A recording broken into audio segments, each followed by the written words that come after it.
Notre invité ce soir, Bruno Lina, virologue, chercheur au Centre international de recherche en infectiologie de l'INSERM, membre du conseil scientifique. Bonsoir Bruno Lina et merci d'avoir accepté notre invitation. Ça fait une semaine maintenant, Bruno Lina, que nous sommes passés dans la phase 3 du déconfinement.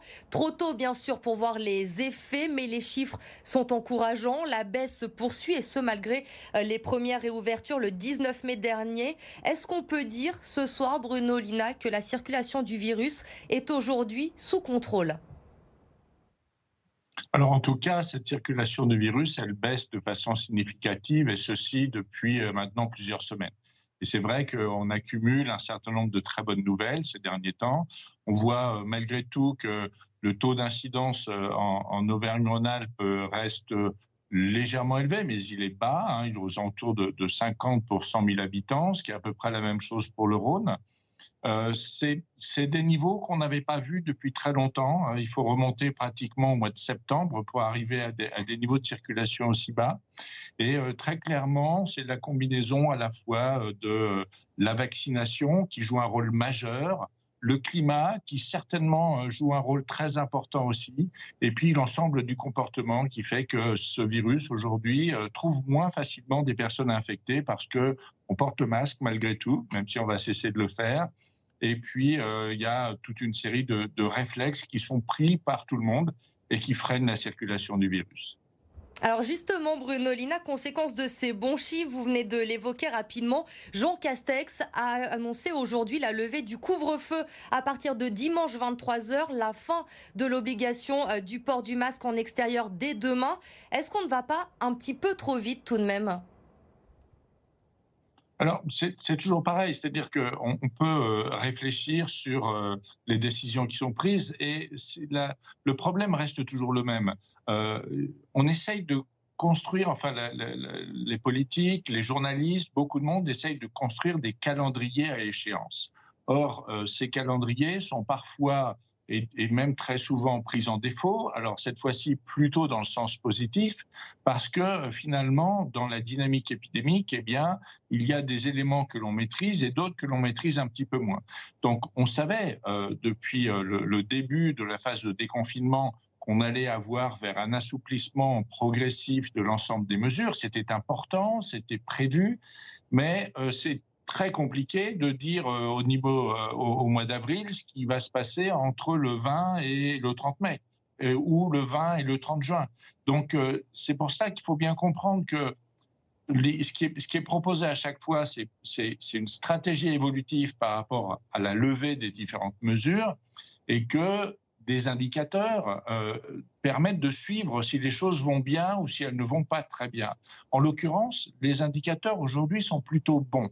Donc, il n'y a pas de raison, a priori, de ne pas aller un tout petit peu plus vite que ce qui était prévu, ce qui reste quand même une différence assez marginale, même si elle est perçue comme quelque chose de très positif, avec malgré tout un signal très important. Il ne faut pas croire une seule seconde que cette histoire de pandémie est derrière nous. Hein. Il y a encore des échéances devant nous qu'il faut qu'on assume, qu'il faut qu'on arrive à gérer comme il faut.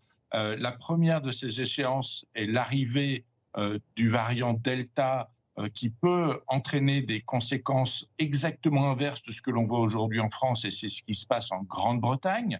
Vous avez aussi entendu que Boris Johnson, lui, reportait la phase de fin de déconfinement du fait de la circulation importante de ce variant Delta. Et puis, il va y avoir la période dans plusieurs mois de la rentrée scolaire et de l'automne, et on ne sait pas quelle sera la situation à ce moment-là. Donc, profitons de l'instant. Restons malgré tout avec un certain nombre de réflexes, et le port du masque aujourd'hui qui est approprié par beaucoup de personnes. On sait qu'il y a des situations où il peut être encore intéressant de le porter, et soyons vigilants et continuons à aller nous vacciner. C'est ça qui vraiment permettra de franchir toutes les étapes beaucoup plus facilement. Restez prudent, Bruno Lina. Justement, évidemment, on a tous envie de reprendre une vie normale. Nous sommes en plein Euro de football. L'équipe de France, ça ne vous a pas échappé, a débuté sa compétition hier soir. Les Lyonnais se sont réunis nombreux dans les bars. 900 personnes étaient en tribune à Bron pour assister au match. Est-ce que ces rassemblements festifs peuvent avoir un impact sur l'épidémie et la reprise peut-être de cette épidémie ? Alors, dans, dans le contexte actuel, avec la baisse du nombre de cas et cette baisse qui est progressive et qui jusqu'à présent n'a pas montré d'inversion, euh, ce que l'on peut dire, c'est que les choses se passent plutôt bien. Il est clair que l'accumulation d'événements festifs, de regroupements sans aucune précaution, et je ne porte pas de jugement par rapport au fait que ces regroupements avaient été faits avec ou sans précaution, je n'y étais pas, je ne les ai pas vus. Mais ces regroupements répétés peuvent effectivement avoir un problème à partir du moment où aucune mesure n'est prise pour éventuellement, si jamais quelqu'un est malade, ne pas venir. Enfin voilà, ça devient du comportement civique au bout du compte.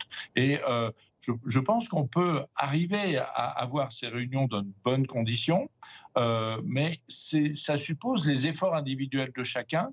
Et il faut juste se rappeler d'une petite chose qui est un tout petit bémol que je veux mettre dans l'atmosphère ambiante qui est très positive, c'est qu'aujourd'hui, la tranche d'âge où il y a le plus de positifs, c'est entre 10 et 40 ans. Donc c'est dans ces groupes d'âge-là qu'il y a le plus grand nombre de cas qui sont encore détectés.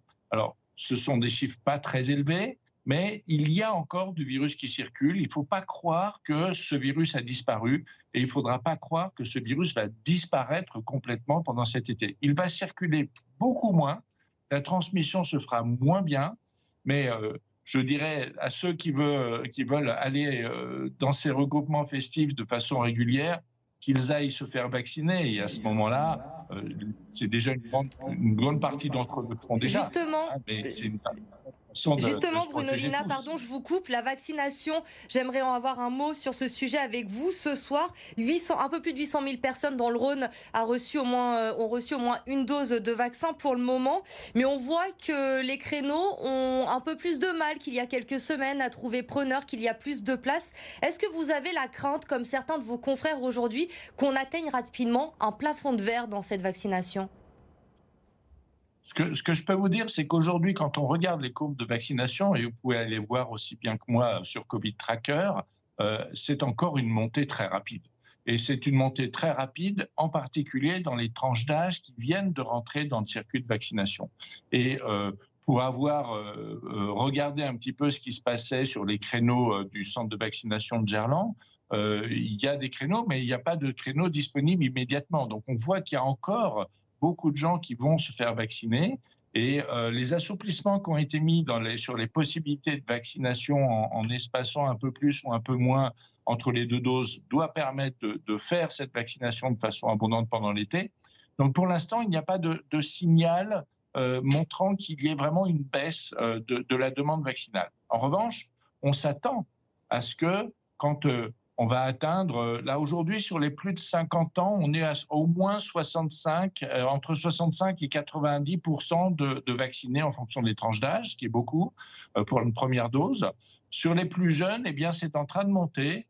Attendons de voir, mais on a bon espoir que, étant donné qu'on a franchi maintenant à peu près 45% de la population française et dans le Rhône qui a reçu une première dose, on puisse dépasser les 55, voire 60% à la mi-juillet, ce qui serait très, très, Dernière très bien. question, Bruno Lina, sur ce sujet. Gilles Pialou, votre confrère de l'hôpital Thénon à Paris, disait la semaine dernière qu'à terme, l'obligation vaccinale allait être inéluctable pour atteindre justement l'immunité collective. Rapidement, est-ce que vous partagez son avis ? J'ai jamais été vraiment en faveur, quel que soit le vaccin, je dirais, par rapport, si on ne parle pas des vaccinations pédiatriques, hein, mais je n'ai jamais été vraiment en faveur de l'obligation vaccinale. Je pense que c'est beaucoup plus intéressant de faire un travail de pédagogie, d'explication. Ce qui est très clair aujourd'hui et ce que beaucoup de gens doivent comprendre, c'est trois choses. Premièrement, le vaccin est pandémique. Donc, à un moment donné, toute personne non vaccinée de fait, fera une infection avec ce virus. C'est obligatoire. Donc, si on décide de ne pas se vacciner, c'est qu'on décide en même temps qu'on sera infecté par ce virus. La deuxième chose, le vaccin induit une protection qui est meilleure que la protection que l'on a après une infection.